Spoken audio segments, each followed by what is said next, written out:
Muito obrigada, Sr. Presidente, Sr. Secretário de Estado, Senhoras e Senhores Deputados. Queria começar por, naturalmente, cumprimentar e, entrando aqui no tema, que é o tema, este relatório fala-nos dos regimes especiais de regularização, excepcionais de regularização tributária, mas este tema é sempre tratado com alguma demagogia, como as chamadas borlas fiscais. Aliás, não é por acaso que já aqui estivemos a falar das barragens. E eu gostava de começar por me congratular com o cumprimento da norma orçamental e da norma da Assembleia da República que determinou a realização deste relatório, mas queria começar por lhe falar em dois temas que também fizeram parte de orçamentos e de normas aprovadas por lei da Assembleia da República, mas que infelizmente nunca foram cumpridas.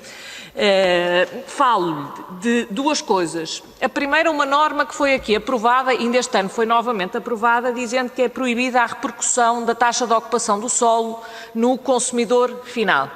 Continuamos a ser confrontados com faturas que cobram, de operadores que cobram a taxa de ocupação do solo ao consumidor final. Aliás, vi até um operador dizer com calma que, como o Governo determinou a constituição de um grupo de trabalho e como a norma não está regulamentada, continuam a cobrar e até atualizam. E, portanto, eu sei que isto não tem o mesmo impacto mediático das borlas fiscais, mas são as taxações extrafiscais que eu acho que valia a pena também serem alvo de uma investigação e de uma fiscalização. Da mesma forma, a norma que o CDS introduziu num orçamento já em 2016 para que fosse feito um levantamento de todas as taxas, para que imediatamente aquelas a que não corresponde uma contraprestação, e elas existem várias a que não corresponde a contraprestação, fossem imediatamente revogadas e depois pudesse ser feita uma sistematização, também nunca foi cumprida. Nunca. Nunca. Até hoje, isto não existe. E era importante que existisse, porque isto pode não dar as manchetes das borlas fiscais, mas, Sr. Secretário de Estado, eu garanto-lhe que tem muito mais impacto na vida do contribuinte comum do que tem a maior parte destes regimes ou da não existência destes regimes. Em segundo lugar, sobre os regimes em si. O Sr. Secretário de Estado teve aqui uma posição moderada e sensata sobre o assunto que eu gostava de saudar. Infelizmente vejo que não é seguida pelo seu partido, mas eu gostava de esclarecer o seguinte. Houve 3 RERT, parece que estamos aqui a esquecer disto, houve 3 RERT, em 2005, em 2010 e em 2012. Ou seja, houve 2 RERTs no tempo de governos socialistas e houve um RERT no tempo do governo da PAF. E eu, esta teoria que vi aqui de houve 2 RERTs bons porque trouxeram poucos capitais e houve um RERT mau porque vieram muitos capitais, bom, um regime excepcional de regularização, eu acho que o objetivo é que regularize o mais possível, senão é uma absoluta hipocrisia. É evidente que o objetivo é que regularize o mais possível.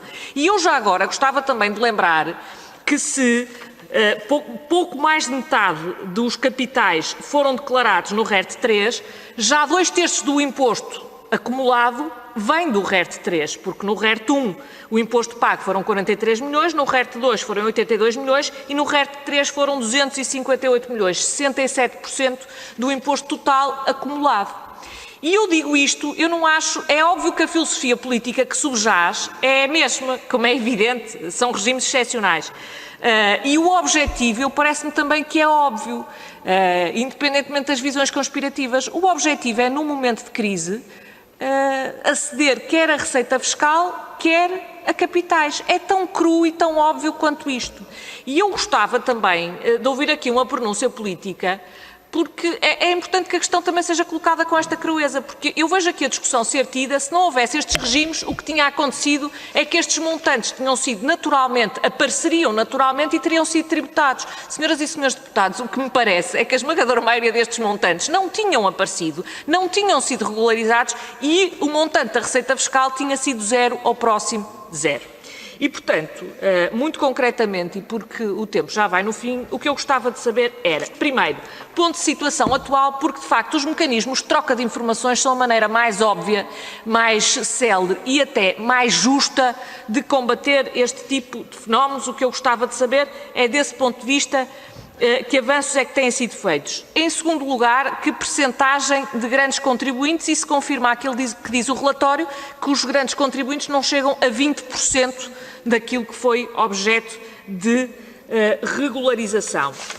E, por último, gostava também de saber, porque esta questão é relevante, da confirmação da correspondência no que toca aos bancos, e os bancos não entregaram esta informação à AT, porque, e eu cito, foram identificadas 24 instituições financeiras para eventual confirmação de correspondência. O que se diz é que elas alegaram que os originais das declarações de regularização tributária já haviam sido entregues à AT pelo Banco de Portugal. O que eu gostava que o Sr. Secretário de Estado me esclarecesse é se aquilo que está em causa são originais e cópias ou se pode de facto haver discrepâncias entre os que estão no Banco de Portugal e os que estão nas instituições bancárias. Muito obrigada e obrigada pela tolerância, Sr. Presidente. Obrigado, Sra. Deputada Cecília Meireles. A palavra ao Sr. Secretário de Estado Adjunto dos Assuntos Fiscais para responder. Faça favor, Sr. Secretário. Muito obrigado, Sr. Presidente. Muito obrigado pelas questões, Sra. Deputada Cecília Meireles. Começamos, talvez, por esta última. Estas declarações eram apresentadas em triplicado, sendo que o original ficava no Banco de Portugal, uma cópia ficava numa instituição de crédito e a outra cópia ficava para o próprio. Aquilo que a Assembleia da República decidiu, não vou dizer se decidiu bem ou mal, vou dizer, aquilo que a Assembleia da República decidiu é que a autoridade tributária tinha que pedir ao Banco de Portugal e tinha que pedir à instituição de crédito e que o objetivo para o fazer era para fazer o cruzamento e a confirmação sobre se o original e a cópia coincidiam. Das 25 instituições bancárias que foram solicitadas, a partir da informação que vinha do Banco de Portugal, houve uma que forneceu as cópias.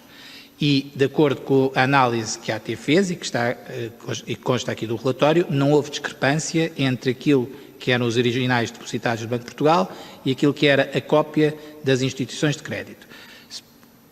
Eu vou-me poupar de qualificar da utilidade de fazer esse cruzamento desta cópia, mas era a lei que o determinava. E a mim parece-me que é uma questão de princípio. Eu acho que um banco, seja uma sociedade financeira, seja uma mercearia, seja o que for, se a lei dispõe que tem uma obrigação, não pode vir a alegar que essa original já foi dada. E por isso, não havendo instrumentos na lei fiscal para se levantar o auto de notícia, e garanto-lhe que eu próprio também, como jurista, andei a olhar para perceber se podia até dar uma sugestão a ter relativamente ao enquadramento, mas também não me pareceu que houvesse enquadramento para levantar o auto de notícia, mas não tive dúvidas nenhumas de que esse comportamento deve ser comunicado ao Banco de Portugal, e o Banco de Portugal, enquanto regulador e supervisor bancário, deve tomar isso em consideração, porque a mim não me parece admissível que uma instituição de crédito não cumpra aquilo que é uma lei da Assembleia da República, mesmo que o efeito prático e útil do que está na lei possa levantar questões. No que diz respeito à troca de informações, eu há pouco tive a ocasião de dar esses dados e vou repeti-los. Nós, em termos de informação automática recebida, nós recebemos hoje 1.615.193 informações de jurisdições estrangeiras, são mais 107% do que acontecia em 2016. Na enviada, nós enviamos 2.591.494, são mais 146%, e isto traz-nos novos desafios e, por isso, nós precisamos ter a infraestrutura dos sistemas de informação mais robusta, porque precisamos ter mais capacidade de armazenamento, precisamos ter mais capacidade de processamento, precisamos ter mais capacidade de análise e cruzamento de dados. É por isso que, ainda agora, penso que há 2 semanas, o Conselho de Ministros aprovou uma resolução do Conselho de Ministros para fazer um upgrade dos sistemas de informação nesse sentido, precisamente de aumentar a capacidade de armazenamento e aumentar a capacidade de cruzamento de dados. Aliás, em termos de evolução dos sistemas de informação, nós investimos em 20 relativamente a 16, mais 85% em termos de despesa. E isso deve-se exatamente porque quanto mais informação nós temos, maior é a necessidade que nós temos de a poder utilizar bem. Aliás, permitam-me também que possa saudar aqui uma das conquistas muito relevantes da presidência portuguesa do Conselho da União Europeia. Nós esta semana conseguimos alcançar no Conselho Compete as condições para ter uma maioria qualificada que permita que o Country by Country Report passe a ser público. E isto significará que nós vamos ter à disposição toda a informação fiscal de quais são os impostos que as grandes empresas com volume de negócios acima de 750 mil euros pagam em cada um dos Estados-membros. Portanto, todo esse conjunto de informação, seja da troca de informação automática, seja dos mecanismos da DAC6, seja dos mecanismos do FATCA, seja dos mecanismos do Country by Country Report, tudo isso implica a evolução dos nossos sistemas de informação e por isso estamos a fazer esse investimento, implica pessoas e por isso nós vamos abrir concursos externos para rejuvenescer a autoridade tributária, que é muito relevante, e a dimensão do volume de informação penso que justifica isso mesmo. Queria apenas terminar, Sr. Presidente, se me permitir 10 segundos, para reiterar relativamente à questão dos grandes contribuintes, aquilo que também já tive a ocasião, Sra. Deputada Cecília Meireles, nesta audição, de dizer. Duas coisas. Em primeiro lugar, nós, com a informação dos RERT que nos foi possibilitada por esta lei, nós não podemos utilizá-la para efeitos fiscais e isso implica que não podemos, com base nesta informação, atualizar o cadastro dos grandes contribuintes.